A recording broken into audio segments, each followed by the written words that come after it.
संसदीय समितियाँ, कौन सी समितियाँ? संसदीय समितियाँ। ठीक है।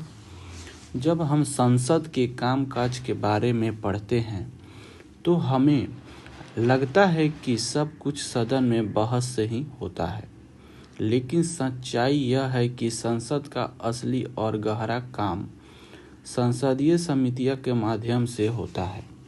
बजट की जांच हो, सरकारी खर्च का निगरानी हो, सरकारी कंपनियों का मूल्यांकन हो या फिर समय की कमी में बजट पास करना हो, इन सभी में संसदीय समितियां और प्रक्रियाएं जैसे लोक लेखा समिति, प्राक्कलन समिति, लोक उपक्रम समिति बहुत अहम भूमिका निभाती है।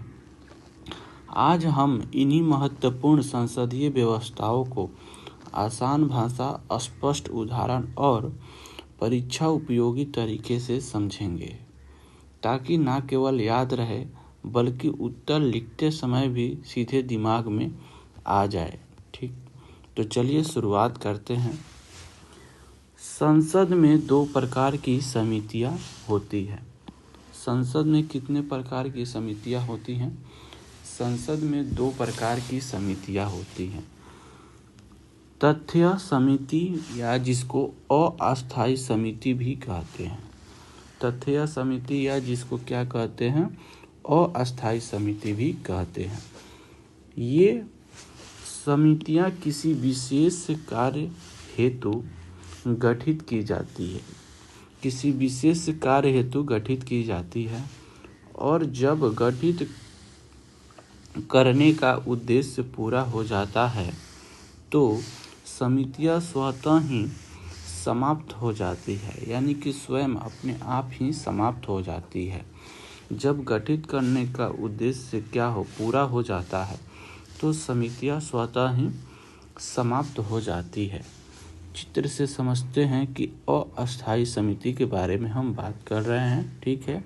और ये किसी विशेष उद्देश्य के लिए बनाई जाती हैं। ठीक है। और काम पूरा होने पर स्वतः ही क्या हो जाती है? समाप्त हो जाती है। ठीक, काम पूरा होते ही अस्थायी समितियां भंग कर दी जाती है। ये होता अस्थायी समिति। अब हम देखते हैं अस्थायी समिति।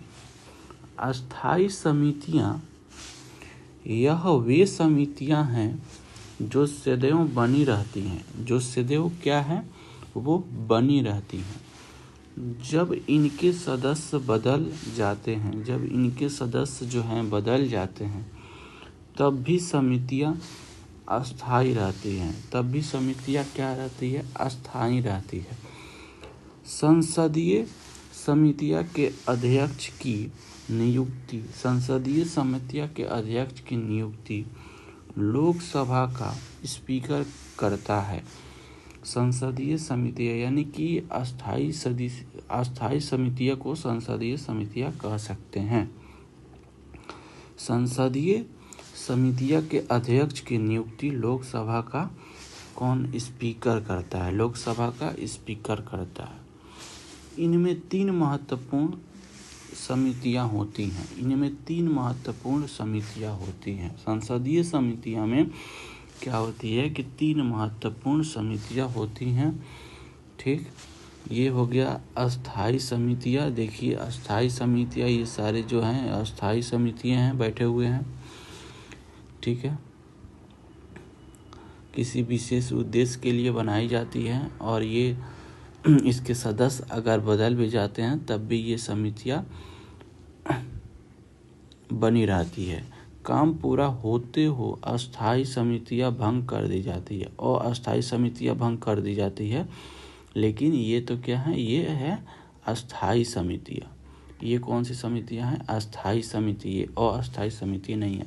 अस्थायी समिति भंग कर दी जाती है, लेकिन अस्थायी समिति भंग नहीं की जाती। अस्थायी मतलब अस्थायी हो गया। इनमें 3 महत्वपूर्ण समितियां होती हैं। जैसे पहला चीज हो गया लोक लेखा समिति। कौन? लोक लेखा समिति। इस समिति में क्या होता है कि इस समिति में कुल 22 सदस्य होते हैं। कितने? कुल 22 सदस्य होते हैं और जिनमें से 15 लोकसभा से, कितने, 15 लोकसभा से और 7 राज्यसभा से, और कितने, 7 राज्यसभा से। कुल कितने होते हैं लोक लेखा में? 22 सदस्य होते हैं, जिसमें से 15 लोकसभा से और 7 राज्यसभा से होते हैं। ठीक है। एक परंपरा है, क्या परंपरा है? एक परंपरा है कि समिति का अध्यक्ष की एक परंपरा है कि समिति का अध्यक्ष विपक्ष का कोई नेता होता है। विपक्ष का क्या होता है? कोई नेता होता है। ठीक है। इस समिति का कार्य यह है कि इस समिति का कार्य क्या है? इस समिति का कार्य यह है कि यह भारत के नियंत्रण और महालेखा परीक्षण अर्थात कैग, यानी कि कैग के बारे में बात करता है। कैग के बारे में मैंने विस्तार से भी बता रखा है, उसको देख लीजिएगा। इस समिति का कार्य के बारे में हम बात कर रहे हैं। कार्य यह है कि यह भारत के नियंत्रण और महालेखा परीक्षक अर्थात कैग की रिपोर्ट की जांच करता है। क्या करता है? कि रिपोर्ट की जांच करता है और यह सुनिश्चित करती है कि संसद ने जो धन सरकार को दिया था वह उन्हीं उद्देश्यों और मदों के लिए खर्च हो, ठीक है, जिसके लिए धन दिया गया था। उन्हीं उद्देश्यों और उन्हीं मकसदों के लिए खर्च हो जिसके लिए धन दिया गया था। ठीक। कोई मंत्री इस समिति का सदस्य नहीं बन सकता है। कोई मंत्री इस समिति का सदस्य नहीं बन सकता है। यहाँ पे मंत्री कहने का मतलब ये हुआ कि मंत्रिमंडल, यानी कि मंत्रिमंडल का कोई भी सदस्य जो है वो इस समिति का सदस्य नहीं बन सकता। मंत्रिमंडल में कौन होते हैं? जैसे प्रधानमंत्री, कैबिनेट मंत्री, राज्य मंत्री, वो इस समिति का सदस्य नहीं बन सकते हैं। ठीक है। इस समिति का गठन पहली बार 1921 में किया गया था। इस समिति का गठन पहली बार कब किया गया था? 1921 में किया गया था। ठीक है। लोक लेखा समिति के सदस्य लोकसभा और राज्यसभा के ऐसे सदस्य होते हैं जो मंत्री ना हो, जो क्या हो? मंत्री ना हो। ठीक है। यानी कि मंत्री का मतलब हुआ कि मंत्री परिषद की बात कर रहा है। ठीक। ये देखिए चित्र से, ये है लोक लेखा समिति। कैसे बैठे हैं लोग, कागज पत्तर लेकर और जांच कर रहे हैं। ठीक है। कैग की बातों को जांच कर रहे हैं कि कैग ने अपना काम को बढ़िया से किया कि नहीं। कैलकुलेटर में भी यहाँ पर दिखा रहा है। ठीक है।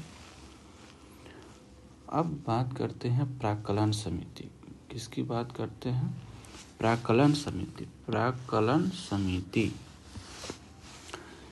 इस समिति में कुल 30 सदस्य होते हैं। कितने? कुल 30 सदस्य होते हैं और सभी लोकसभा से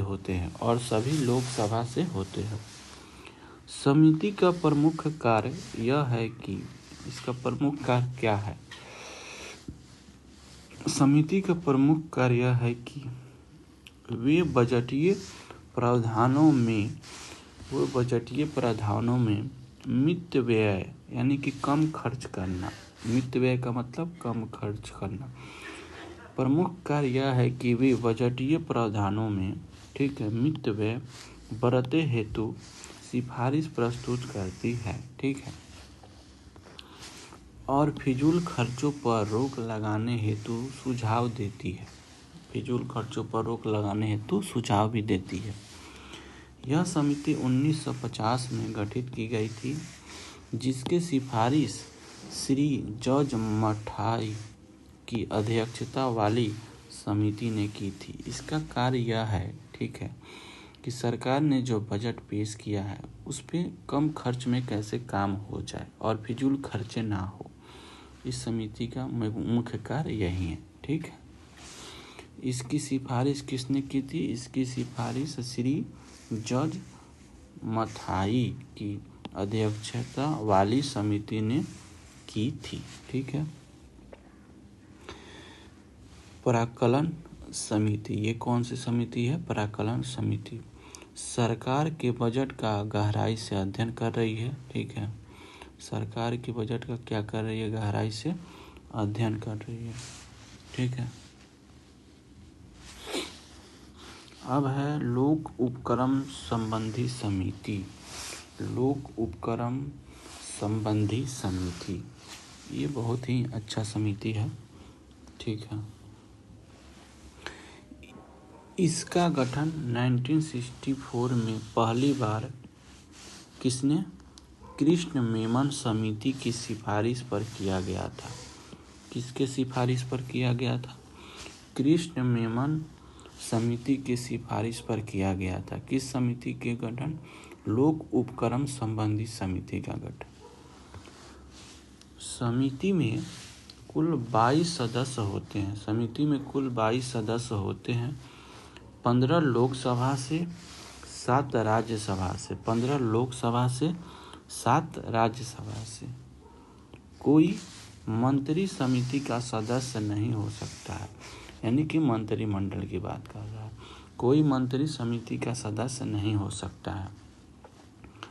यह समिति सार्वजनिक उपकरणों अर्थात सरकार के उद्यमों की खाते की जांच करती है। ठीक है, सरकार के उद्यमों की खाते की जांच करती है और उनकी कार्य कुशलता को बढ़ाने हेतु सुझाव देती है। बात करते हैं किसकी? लोक उपक्रम संबंधी समिति। लोक उपक्रम संबंधी समिति। ठीक है, यह संसद की एक अस्थायी समिति है जो सरकार के सार्वजनिक उपकरणों के कामकाज की जांच करती है।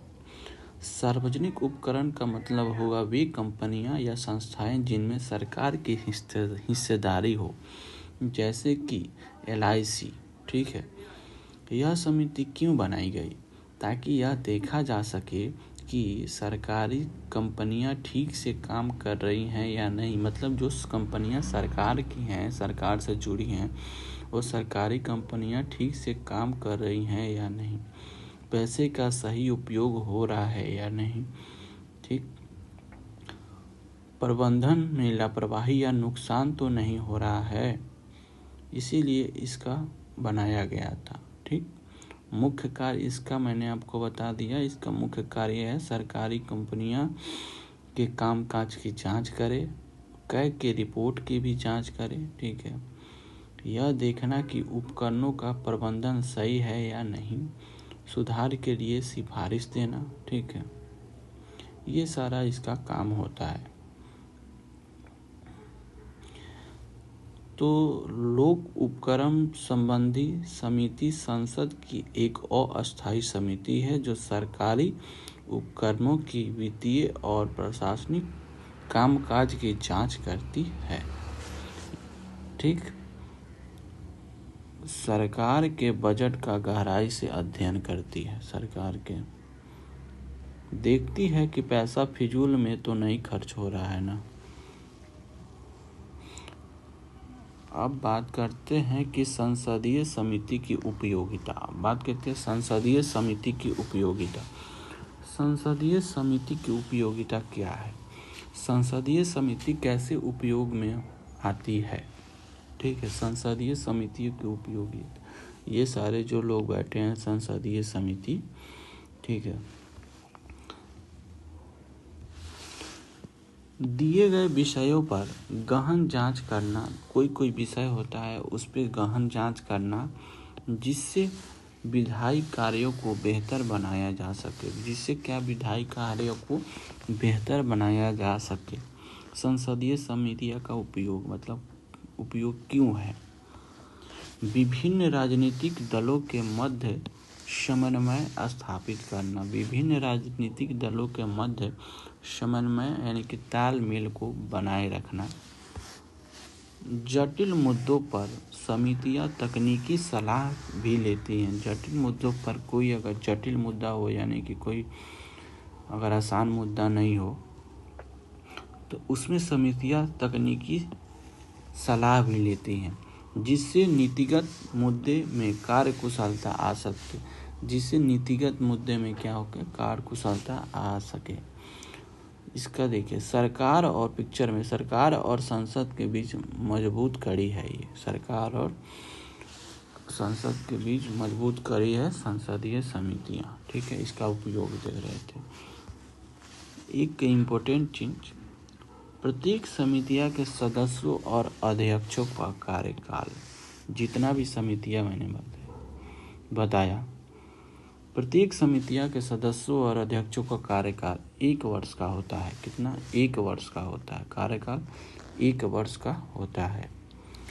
Thank you for watching the video. मिलते हैं फिर से नेक्स्ट वीडियो नेक्स्ट टॉपिक के साथ। धमाल करते हो।